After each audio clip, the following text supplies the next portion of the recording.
অনেক দিন ধরেই ভাবছিলাম সুন্দরবন যাব, আর সময় করে উঠতে পারছিলাম না। সেই মতো আমরা বেরিয়ে পড়লাম সরস্বতী পূজার পরের দিন। কদিন ফাঁকা ছিল, 3 দিন। ওই মতো করে সব কিছু রেডি করে আমরা গোপীনাথ ট্রাভেল এজেন্সির সাথে যোগাযোগ করে দুদিন না 3 দিন আর 2 রাতের একটা ছোট্ট ভ্রমণ যাত্রা করার উদ্দেশ্যে বেরিয়ে পড়েছি। প্রথমে আমি বারুইপুর, মানে আমার বাপের বাড়ি বারুইপুর থেকে ক্যানিংয়ে এসেছি সোনারপুর হয়ে। তারপরে ওখানে এসে গোপীনাথ ট্রাভেলসের কাছে ফোন করছিলাম যে আমরা কোথায় যাব। ওরা ফোন করলো যে বিধায়ক কার্যালয়ের কাছে আসো। ওই যে এসেছি। আসার পর ওদের গাড়ি আমাদের পিক আপ করে নিল, কোনো সমস্যা হয়নি। আমরা ক্যানিংয়ে পৌঁছেছিলাম প্রায় 8টা বাজে। তখন একটু তাড়াতাড়ি বেরিয়েছিলাম, একটা চিন্তা ছিল কখন যায় না যায়, ওই জন্যে। তারপরে আমরা এসে হাজির হলাম ধামাখালি ফেরিঘাট।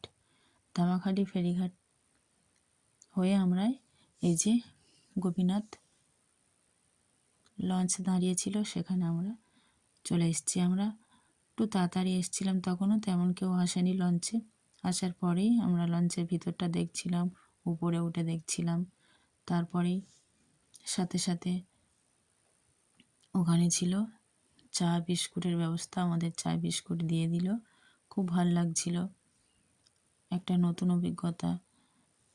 জলপথে ভাবছিলাম সুন্দরবন যাব, কিন্তু সুন্দরবন আর যাওয়া হয়ে উঠছিল না। তারপরে সময় বার করে ঠিক চলে আসলাম। খুব ভালো লাগছিল, আর একটু ভয় পাচ্ছিল, আমার একটা ছোট বাচ্চা ছিল।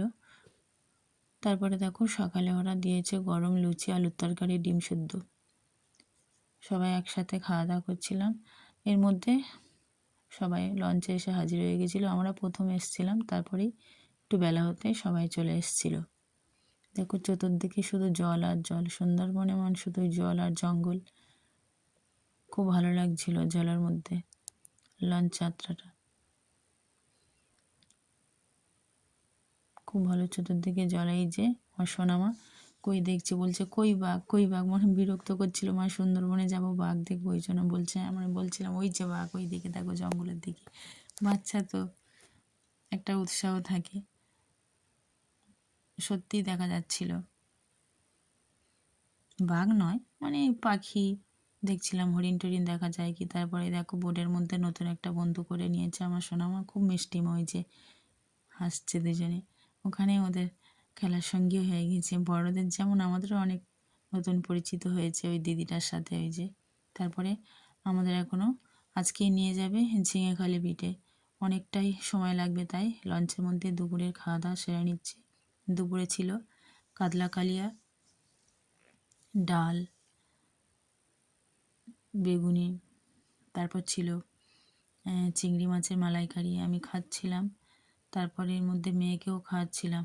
এই আমার বড় মেয়ে খাচ্ছে, ও হাসছিল ক্যামেরা করছিলাম বলে। খুব ভালো লাগছিল, চতুর্দিকে জল, জঙ্গল আর মাছে এত সুন্দর খাওয়া দাওয়া, খুব ভালো লাগছিল। অনেকটাই সময় লাগছে আমাদের যেতে। আমরা উঠেছিলাম, মানে উঠবো এই ঝিঙেখালি হয়ে আমরা যাব পাখির রায় হোটেলে। এখন যাচ্ছি ঝিঙেখালি বিটের উদ্দেশ্যে। অনেকটা সময় লাগবে, ওই জন্যে আমাদের খাওয়া দাওয়া করিয়ে দিল ট্রাভেল এজেন্সির লোকজন। আমরা এবার চলে এসেছি ঝিঙেখালি বিটের উদ্দেশ্যে একদম। এই যে ঝিঙেখালি বিট। আমার সোনা তো একটু হাঁটবে না, বাবা কোলে নিচ্ছে, মাঝে মাঝে আমি নিচ্ছি, ওর দাদু, দিদা, দিদি। তারপর আমরা উঠেছিলাম ঝিঙেখালি ওয়াচ টাওয়ারে। ওখানে উঠলে বাঘ, হরিণ কিছু দেখা যায়, কিন্তু সত্যি বলতে আমরা বাঘ দেখতে পাইনি। হরিণ দেখেছিলাম কয়েকটা, সেটা আবার অনেকটা দূর হয়ে ক্যামেরার সামনে আনা যাচ্ছিল না। খুব ভালো লাগলো, আর অনেকটা উঁচু ছিল, উঠতে কষ্ট হচ্ছিল। এই নামছি, ক্লান্ত হয়ে পড়েছি, তবে ভালো লাগছিল, নতুন অভিজ্ঞতা। এর মধ্যে অনেকটা সন্ধ্যা হয়ে গেছিলো। তার মধ্যে আমাদের লঞ্চের মধ্যে সন্ধ্যা স্ন্যাক্স চাউমিন দিয়ে দিয়েছিল। প্রচণ্ড ঠান্ডা ছিল। এই যে আমি মুড়ি চড়ে হয়ে আছে, আর এই যে আমার সোনামা চাউমিন খাচ্ছে। আমাদের নিয়ে যাবে পাখিরালয় হোটেল।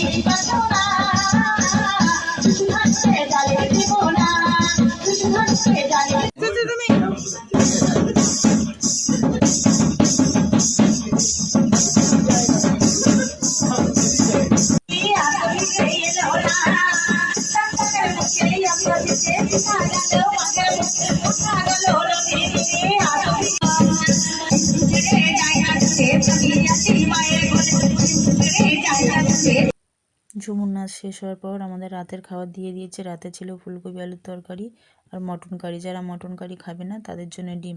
এইটা ছিল আমাদের প্রথম দিনের, সকাল থেকে সন্ধ্যার সুন্দরবনে প্রথম দিনের অভিজ্ঞতা। সবাই ভালো থেকো, সুস্থ থেকো। কেমন লাগলো অবশ্য কমেন্টে জানাবে।